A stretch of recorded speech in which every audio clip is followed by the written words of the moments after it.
Hello and welcome to another video. So just before the new expansion launches, literally in a few hours as of this video going up, if it hasn't already launched, we're going to look at every single card being added in the mini expansion. This is all being added to the pre-existing card pack for the last expansion, which is okay, so that's all good. We're going to be getting a fairly decent array of cards, some okay, some not so good. But that's what we're here to take a look at today. So we're going to get right into this and check out the first card being Devouring Horror, a 9-drop 6/4 legendary for Forest. It does have Storm at the end of your turn. Give this follower +7/+7 if at least 7 cards were played this turn. This follower must be in your hand for this effect to activate, meaning at turn 7 and 8 there is a possibility that you could play 7+ cards pretty easily, get this thing up, and quite quickly have a nice over 20 damage burst. Or exactly 20 damage in the case of turn 9 if you go 7 and 8 turn, but that's not a bad card. It's definitely clunky and slow, especially for Forest. You probably run something like Elephant over this, but it gives more options, and even as a vanilla 6/4 Storm, it could still do some pretty good damage overall, so definitely not a bad card at all. Then we have the gold for Forest, which is a burst shot. Deal 1 damage to a random enemy follower 4 times, enhance 10. Deal damage to the enemy follower instead, the enemy leader instead. Deal 1 damage one more time for every 2 allied fairies that have been destroyed during this match. That's a really bad way to word that personally, but that's one way to go for it. So this card effectively will deal 4 damage to an random enemy follower, which is not great for 4, so it's 4 damage for 4. And the enhanced 10, deal damage to the enemy leader instead, so you're going to get 4 damage, and then deal 1 more damage for every 2 allied fairies that have been destroyed. So in total you would need a lot of fairies to get this to do 20 damage. So effectively you would need it to get 36 to have a guaranteed 20-0 lethal, which is fairly rough. I could see this being a potential extra burst, but we may as well just run Storm damage in that case, unless wards for some reason take off. But you've got Elephant in Forest, so maybe once that disappears, as this card really is going to be a difficult one to get to go off as a decent enhanced 10. A lot of people have compared this to Bolt, which personally I think is still a lot stronger card than this one, but we'll have to see how it plays out in the long run. Then we have the Sword Legendary. It is a Commander, Ironfist Beast Warrior, 6-drop 4/6, not a bad stat line. Fanfare, put a random Swordcraft follower, excluding Ironfist Beast Warrior, from your deck into your hand, subtract 2 from its cost, enhance 9, subtract 9 from its cost instead. Evolve all other allied Swordcraft followers rush. Give all allied Swordcraft followers rush. For some reason, I just counted that wrong. Anyway, that's fine.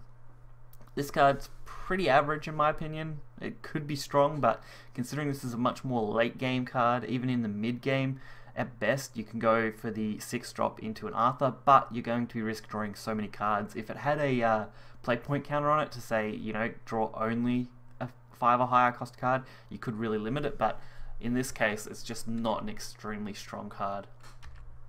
Then we have the gold, which is a commander as well, Sky Gladiator, 5-drop 3/3, can't be attacked. Whenever an allied officer follower comes into play, that follower can't be attacked.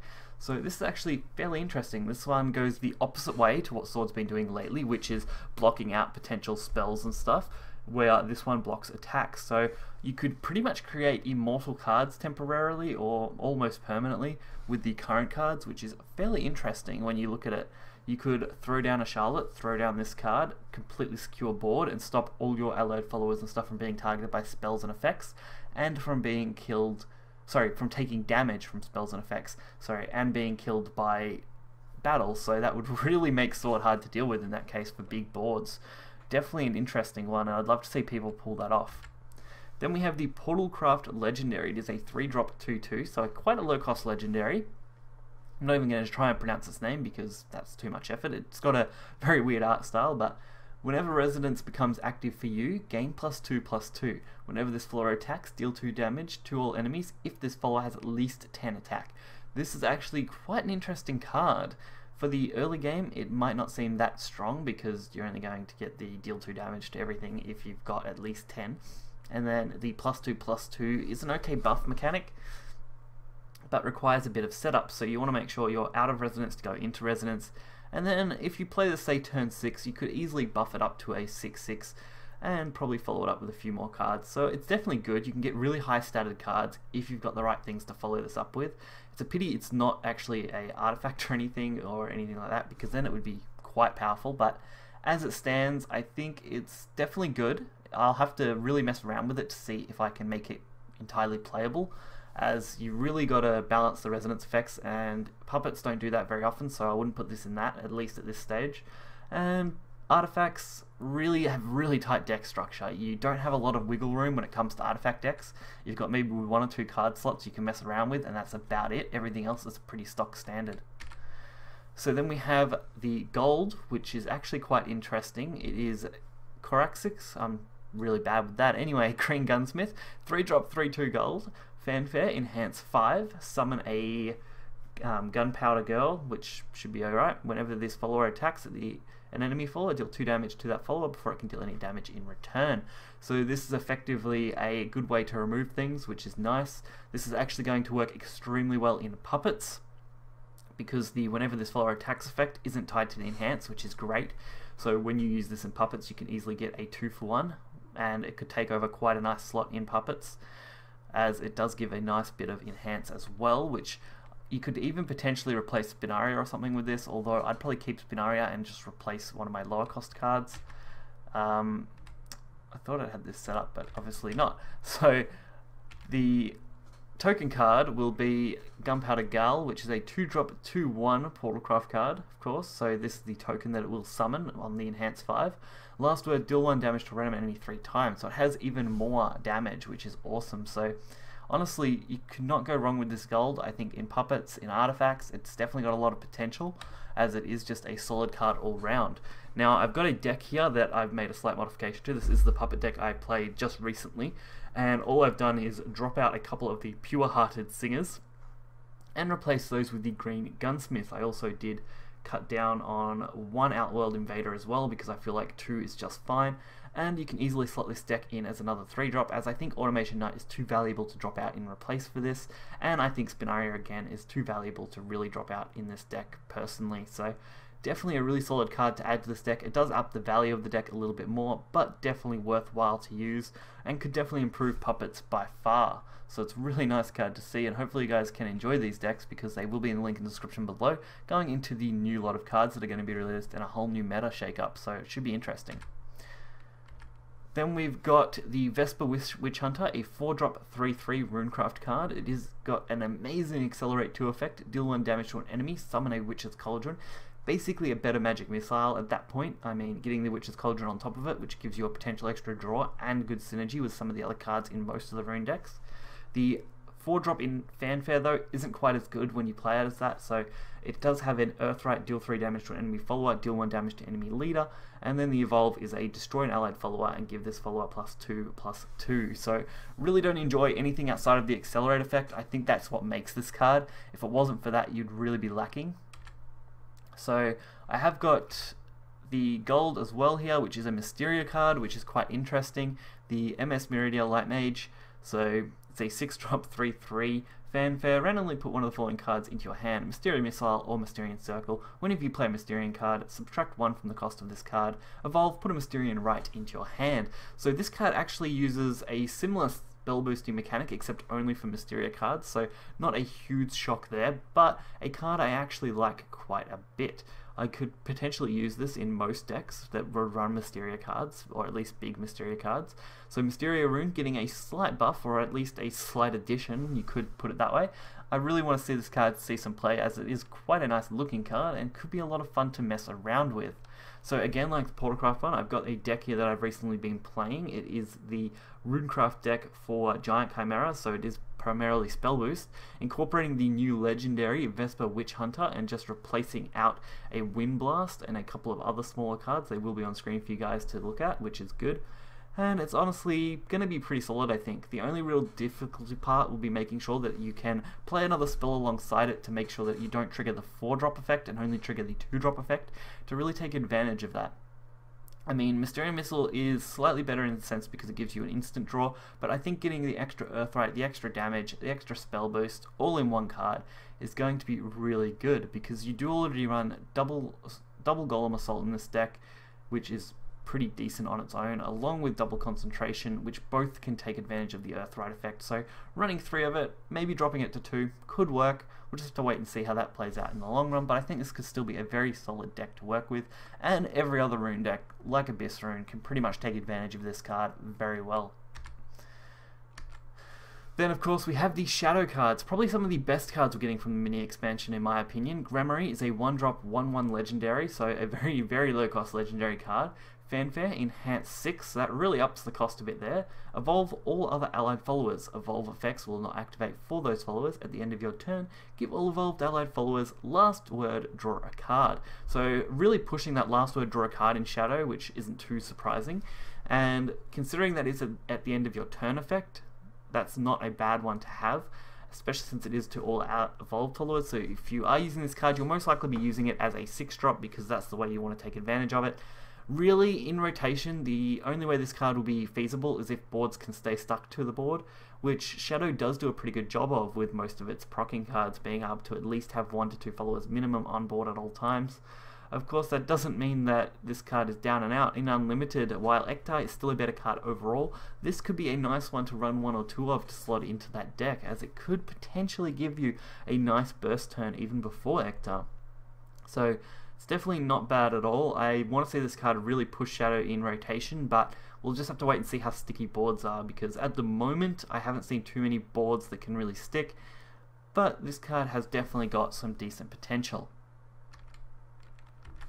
Then we have the gold, which is the Grim Puppetmaster. I'm surprised they went and called it Grim Puppetmaster and then didn't put it in Portal, but that's just one of those things. So it's a 2-drop 3/1. Clash, deal 1 damage to an enemy follower. Evolve, give all allied followers Clash, deal 1 damage to an enemy follower. And of course it retains its own Clash, which is fairly decent. This is basically Brambles for Shadow. Taking the advantage of the Evolve effect will be huge in Shadow, especially in both the Unlimited format and the Rotation format. And this is why Shadow's getting a really good cards overall. The other cards have been mediocre to good in regards to playability, with one way or the other, so you only have one card that's either really good or one card that's kind of mediocre. Shadow, I think, is getting 2 extremely good cards, which is going to be great, and hopefully we'll see it buffed up in rotation. Then we have the Bloodcraft cards. So we have the legendary, a 5-drop 6/6 Thunder Behemoth. It is a fanfare, deal 3 damage to an enemy, give your leader the following effect: at the start of your next turn, recover 3 less play points. Honestly, don't like this card at all. I think it's pretty garbage considering. Deal 3 damage to an enemy is okay, but giving your leader that negative effect is huge, especially in a Bloodcraft deck. It's just really not great, and considering this doesn't have rush or anything, you can't take advantage of that either, so a 5-drop 6/6 standard vanilla card would be good to stat line, but that is a huge drawback to have. Then we have the gold card, which is Evil Eye Demon, a 5-drop 5/4, accelerate 2, deal 1 damage to your leader, deal 3 damage to the enemy follower. So this is kind of like Snarling Chains, but it only works one way when it comes to dealing damage to yourself. This could potentially work in a self-damage deck, suicide type deck with Dark Feast Bat, although I think Snarling Chains would just be outright a better card to play than this one. The Evolve effect is average. Evolve, deal X damage to all enemy followers. X equals the number of times that your leader was damaged during your turn in this match. So I guess you could potentially use this as a board clear as well with the Evo, but there's just better cards to probably Evo in Blood altogether to get face damage or just to protect your board, so don't see this card being huge, but I guess it's got some versatility to it, which is okay. Then we have the Havencraft Legendary. I'm not even going to try that, but it's Forsaken God. It's a 9-drop 6/6 fanfare. Randomly put different countdown amulets from your deck into play until your area is full, then destroy those amulets. So this card is potential support for more of an amulet-based deck, which is okay. I don't mind seeing that. It is countdown amulets, which means you can guarantee triggers on them, which is good. I think in Unlimited this card has a little bit better play because there are just better countdown amulets overall, and considering they have to all be different, you could definitely run a lot more decent amulets. As far as rotation goes though, I think you're just probably going to run Garuda over this anyway if you were going to run any kind of deck that ran this, and since they're both competing for a 9 spot, it's a very difficult deck I think to really slot this into. Then we have the Havencraft Gold, which I think is an amazing card. Petra, Ether of the Wind, 1-drop 1/2, so good stat line. Fanfare, select an allied follower. It cannot be attacked until the end of your opponent's turn. So this will be good in early, mid, late game, just protecting your board, stopping it from being easily cleared. Really going to lock things down. I think this card could really work in a lot of Havencraft decks. It's just going to be slotting it in, and as far as control goes, this card should be good. Then we have a Dragoncraft Legendary, 6-drop 5/5, Warbreaker Dragoon. So it's another Dragoon card, don't mind seeing those. Rush, whenever this follower attacks, subtract 1 from the cost of 2 random Dragoncraft cards in your hand, give them +1/+0. So this card can potentially give you a lot of extra damage, especially considering it has Rush guaranteeing you the subtract. I think this card is very solid, and I want to see some Dragoncraft card decks run this. I think you'll probably run these in more ramp style decks over, say, PDK, just because of being a 6-drop 5/5 Rush. And PDK already runs a lot of other slotted cards, and the next card will fit really nicely in PDK over this one. So definitely a good card. I can't wait to probably mess around with it. I'm really hoping I can at least get one pretty early on. Then we have the gold, which is Poseidon, 8-drop 5/7. It does have Accelerate 2, summon a Poseidon's Guard. Fanfare, summon 2 Poseidon's Guards. So the Accelerate 2 is fairly decent. I think in PDK that could even work. Even as an 8-drop, it's still pretty good, because in PDK the Poseidon Guards will trigger quite nicely, as they are 2-drop 1/3 wards, which will both protect your PDK and run really nicely in this deck. So I think this is the card you really want in a PDK Dragon, and we are going to have a list go up. So I've replaced a couple of cards in this deck so that I could slot in the Poseidons. We are running a 3 of. Even as an 8-drop gold, it's a pretty solid card and could work nicely in PDK, so I thought, why not give it a shot? This is a little bit more of an aggressive PDK deck, so keep that in mind when looking at it, but I think it could definitely work nicely, so hopefully you guys can mess around with that and have some fun. Then we have the last of the cards for this set, which will be the neutral card. This is Khaiza, which is the Gourmet Emperor card, so he's the Radical Gourmand, which is a 3-drop 2/3 gold, so a nice stat line there. I do like 3-drop 2/3s.